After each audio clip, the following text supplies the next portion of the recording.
Continuamos con el contenido de República Informativa y como les anunciamos al principio del programa, está con nosotros un invitado de lujo, está con nosotros el economista Richard Medina, que como les comenté es miembro del Comité Central del Partido de la Liberación Dominicana y también era jefe de gabinete del Ministerio de Hacienda en República Dominicana en la pasada gestión. Para esta entrevista me acompaña mi compañero el periodista Vladimir Núñez. Bienvenido, Richard Medina, República Informativa. Primero que nada, muchas gracias, Milagro, Vladimir. Encantado de estar aquí. Saludos a todos los que nos siguen a través de los distintos canales. Gracias, de verdad. Vamos a hablar, como anunciamos al principio, vamos a hablar de economía, vamos a hablar de política económica. Tu expertise es en política pública y política económica. Y quisiéramos saber cómo la pandemia ha afectado en sentido general la economía a nivel global y su impacto a nivel local en República Dominicana. Bien, la pandemia generó lo que se llama un choque de oferta. Debido a la pandemia, muchos gobiernos comenzaron a cerrar sus economías, a paralizar ciertas actividades que eran llamadas no esenciales, y eso provocó que muchas empresas dejaran de producir o disminuyeran bastante su producción. Por eso es que decimos que es un choque de oferta, porque bajó la producción. Eso hizo, cuando pasó el primero en economías más avanzadas, donde llegó el virus primero, hizo que muchas casas matrices que estaban en esa economía disminuyeran la necesidad de insumos que recibían de países más pequeños y quizás en desarrollo, que se la enviaban a las casas matrices. Por ejemplo, piensa en la zona franca. La zona franca de República Dominicana dejaron de producir o ralentizaron bastante su producción porque a quienes ellos le enviaban esos productos iban pidiendo menos cada vez. Vino aquí el problema de la pandemia, cerramos el país y eso hizo que muchas empresas dejaran de producir porque estaban cerradas. Entonces, al no poder producir, no podían mantener el costo laboral de los empleados y al no mantener el costo laboral de los empleados, optaron por suspenderlos. Afortunadamente vinieron algunos programas sociales para mantener el consumo, pero si esos empleados no tenían el dinero para consumir y para invertir y las empresas no tenían perspectiva de que la economía iba a mejorar en el corto plazo, y no invertían, entonces venía lo que es un problema de demanda, es decir, que no hay en la economía quienes puedan consumir para mantener la movilidad del dinero, lo que comúnmente vemos como la rueda de la economía. ¿Hizo mal el gobierno en medio de una reapertura económica en retirar los subsidios que inicialmente tenía la población a inicios de la pandemia? Yo creo que no hay una respuesta fácil con esto. Pienso que el gobierno lo hizo quizás por presiones fiscales, porque no había un déficit mayor de lo que ellos hubiesen deseado o estaban esperando un déficit mayor. Ciertamente el gobierno ha hecho el ajuste por la vía del gasto en infraestructura, es decir, han gastado menos en construir puentes, calles, carreteras, y al mismo tiempo redujeron o eliminaron en algunos casos, como PATI y FASE, todos los programas sociales. Yo entiendo que debió eso prorrogarse, al menos hasta que tengamos cierta certidumbre de qué va a pasar con la pandemia. O sea, obviamente focalizarlo porque cuando se hicieron al principio de la pandemia, en marzo, abril, mayo, las cosas fueron muy rápidas y hubo que resolver en el momento, es decir, ver quién era lo posible beneficiario y tratar de darle el dinero, porque está todo el mundo sin trabajo. Pero ya como ha habido cierta apertura, ciertos sectores han ido abriendo, entiendo que lo que debió ocurrir fue que se focalizara en los sectores más vulnerables y más golpeados por la pandemia, no a la eliminación completa como pasó. Su valoración de esta gestión, usted sabe que inició el 16 de agosto en medio de una crisis bastante profunda, sanitaria y económica.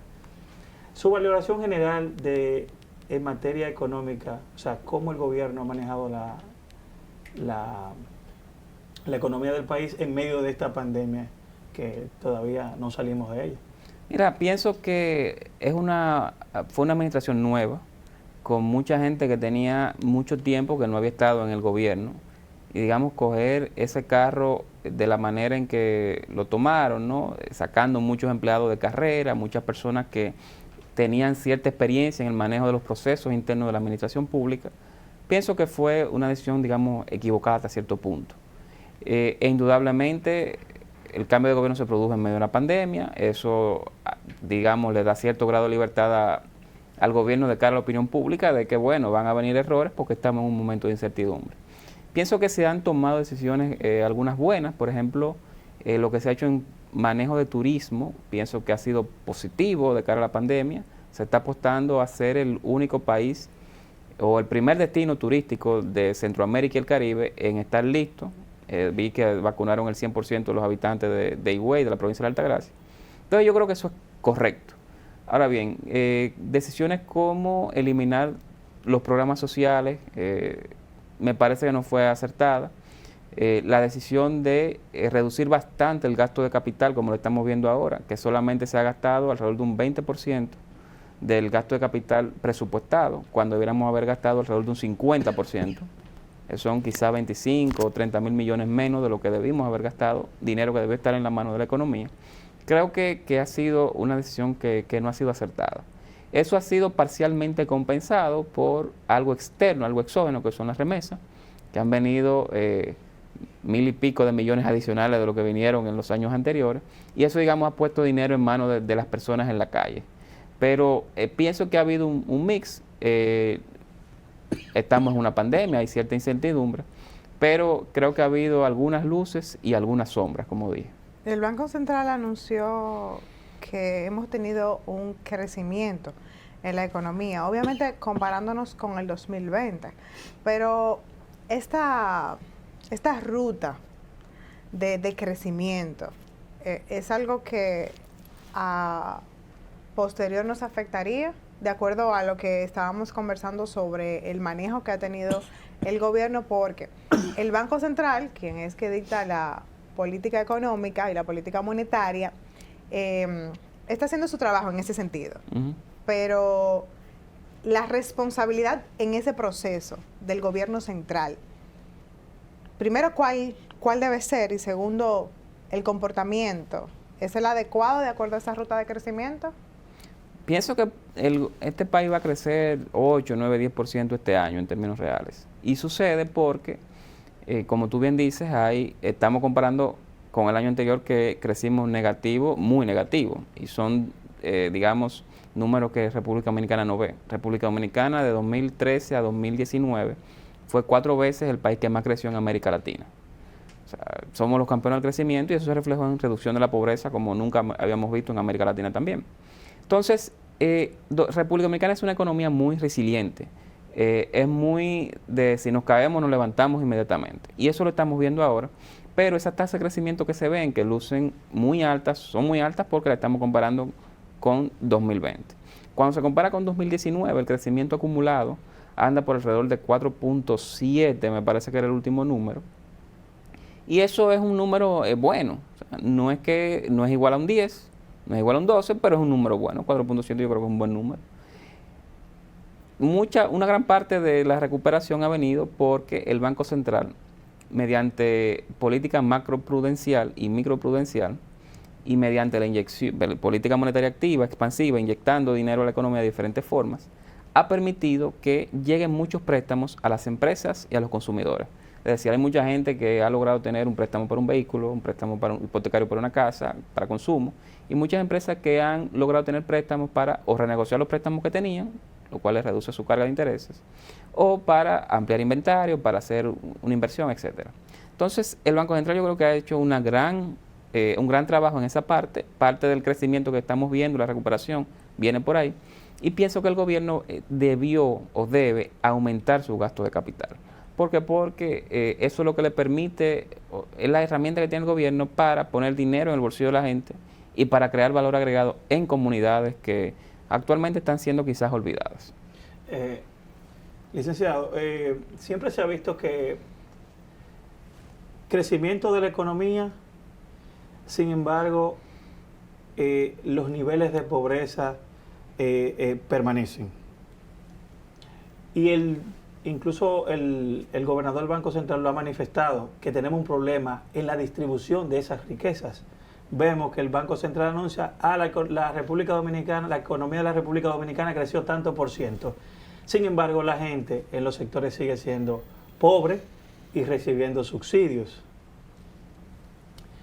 Eso es así.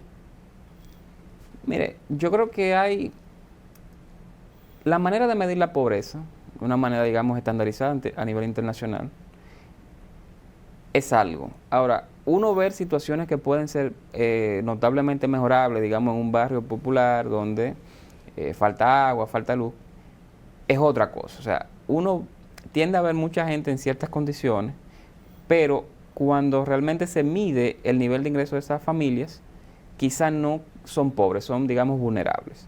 ¿Por qué? Porque una vez se percibe que una persona puede tener un ingreso por su trabajo, digamos 10,000 pesos, pero podría darse el caso de que esa misma persona o ese mismo hogar recibe 300, 400 dólares mensuales de remesas, que quizá el jefe de hogar o la jefa de hogar tiene un carrito público alquilado en una ruta y le dan algunos 8,000 pesos al mes, que tienen un conuquito y bueno, de ahí sacan una parte de la comida. Entonces, cuando uno suma todo eso, es un ingreso, digamos, no monetario, o no laboral, perdón, que indudablemente ayuda a la economía del hogar.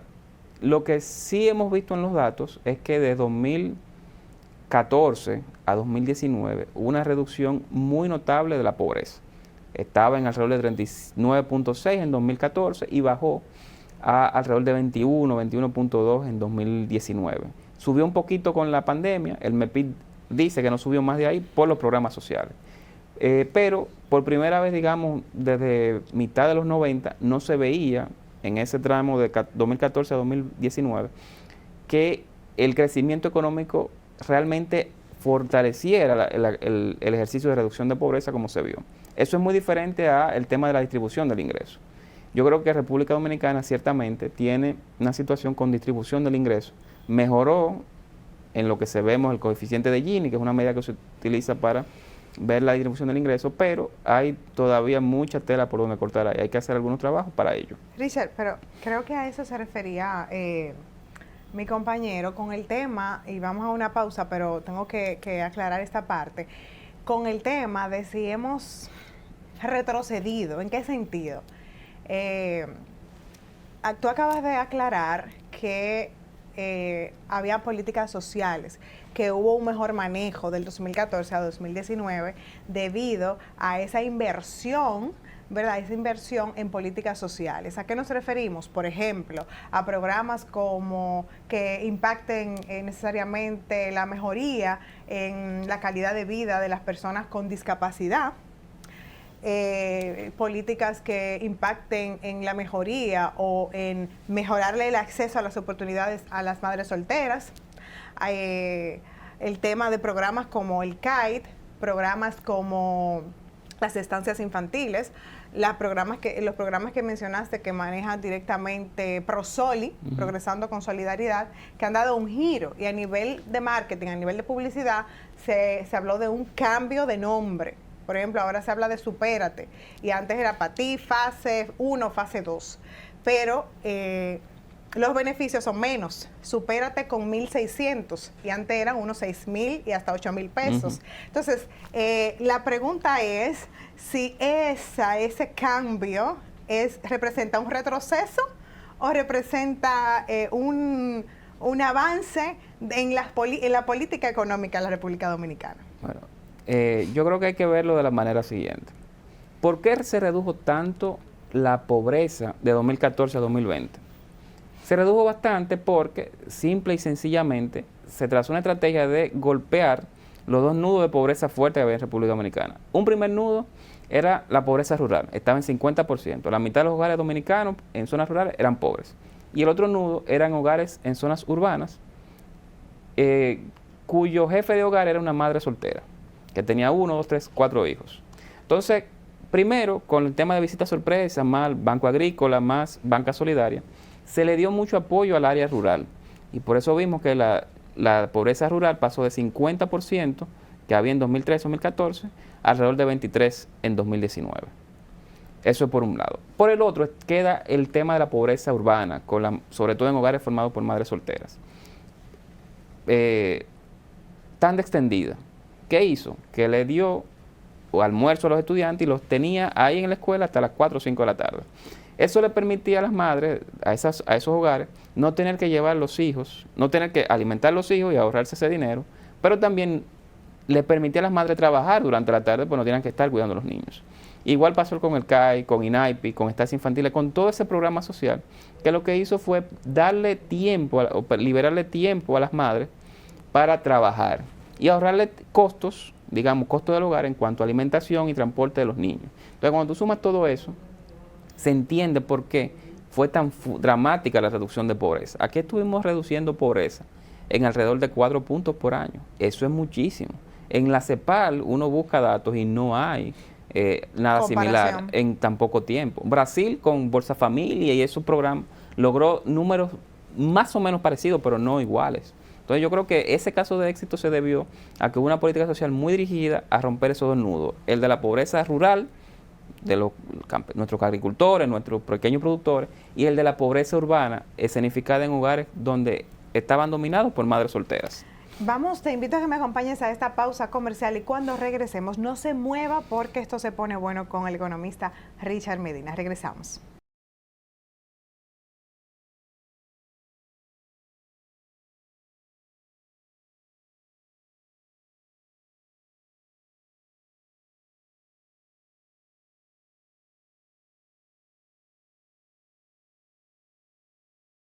Seguimos con esta interesantísima entrevista con el economista Richard Medina. Richard, hay una lucha que se ha mantenido durante meses. Bueno, ya llevamos a un año y algo, y es la lucha del 30%. Esto ha habido muchos incidentes, se agudizó con el asunto de la pandemia, y quisiéramos saber, incluso agresiones al Congreso, y quisiéramos saber si derogar el 30% de los fondos de pensiones a los trabajadores en este momento es viable. Mira, yo creo que es una pregunta muy complicada porque como se está enfocando la discusión en algo que yo entiendo que es correcto, es que es un dinero de los trabajadores que deben usar los trabajadores. Sí es un dinero de los trabajadores. Las AFP, que son las administradoras de fondos de pensiones, lo que hacen es manejar ese dinero. No son de ellas ni del sistema, son de los trabajadores. Sin embargo, pienso que hay que, digamos, ver qué fue lo que se quiso hacer con ese sistema. Ese sistema se diseñó para garantizarle un ahorro a futuro, cuando la masa de pensionistas se pensione y tenga ese dinero ahí para su pensión. Cuando se hizo el diseño del sistema, hasta donde yo tengo entendido, no se consideró un retiro a medio camino, digamos, que sería adelantado.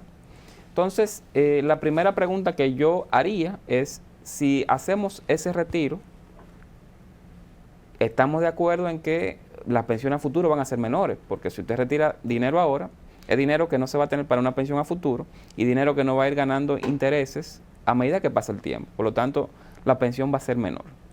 Lo segundo que yo entiendo que se debe discutir, y ya en un ambiente más de grupos sociales, ¿no?, es quién debe pagar o quién debe asumir el costo de la crisis económica y de la recuperación.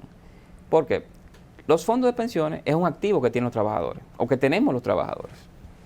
Es nuestro ahorro.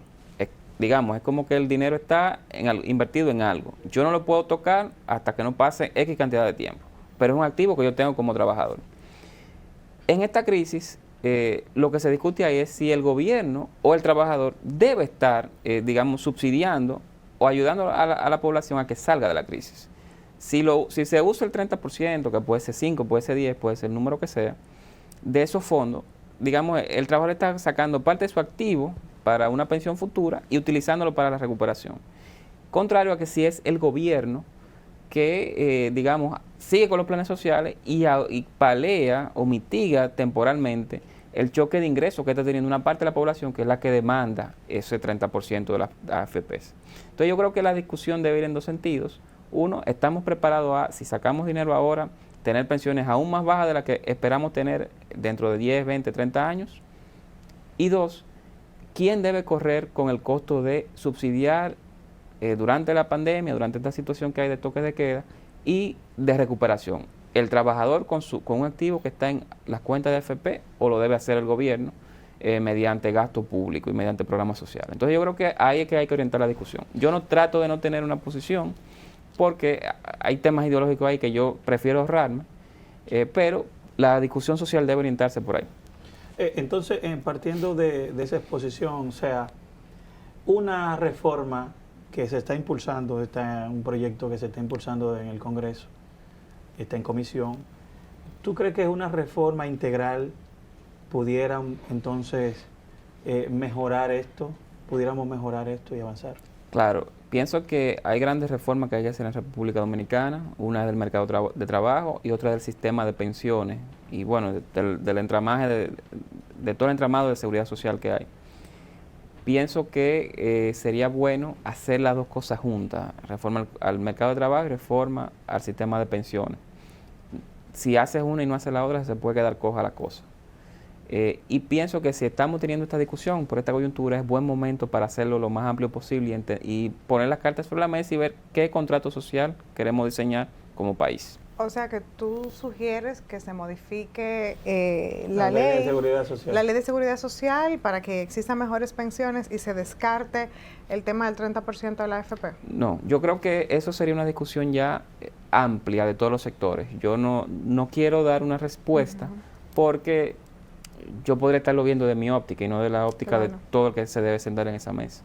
Pero sí pienso que tomar alguna decisión con respecto al 30%, o con respecto a cómo tener pensiones más dignas en el futuro, debemos sentarnos los grupos sociales, los poderes fácticos de República Dominicana en una mesa y verlo como nación. O sea, antes de tomar cualquier decisión, o sea, no apresurarnos Correcto.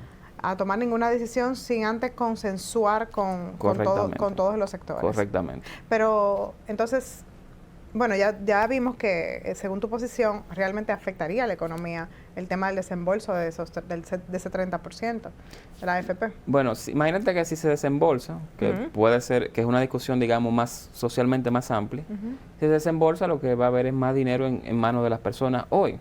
Claro. Entonces va a haber más consumo hoy, más inversión hoy, y eso es bueno porque va a hacer crecer la economía hoy. Sin embargo, a futuro, esas mismas personas que recibieron ese dinero hoy van a tener menos dinero para consumir. Entonces, es un tema intertemporal. ¿Qué queremos? ¿Tener el dinero hoy y tener menos dinero mañana, o tenerlo mañana y no tenerlo hoy? Bueno, lo importante es que en las discusiones participen todos los sectores. Todos los sectores. Eso es lo importante. Bueno, entonces, lamentablemente, no tenemos más tiempo en esta oportunidad para seguir compartiendo estos temas de interés con Richard Medina. Una entrevista de lujo que usted no se puede perder. Y si quiere ampliar más información, por favor síganos en nuestras redes sociales, @República Informativa RD en Instagram y Twitter y República Informativa en YouTube. Esta entrevista va a estar para cuando usted la quiera volver a repetir en YouTube. Recuerde buscarla como República Informativa. Muchísimas gracias por estar con nosotros en República Informativa. Feliz domingo a todos.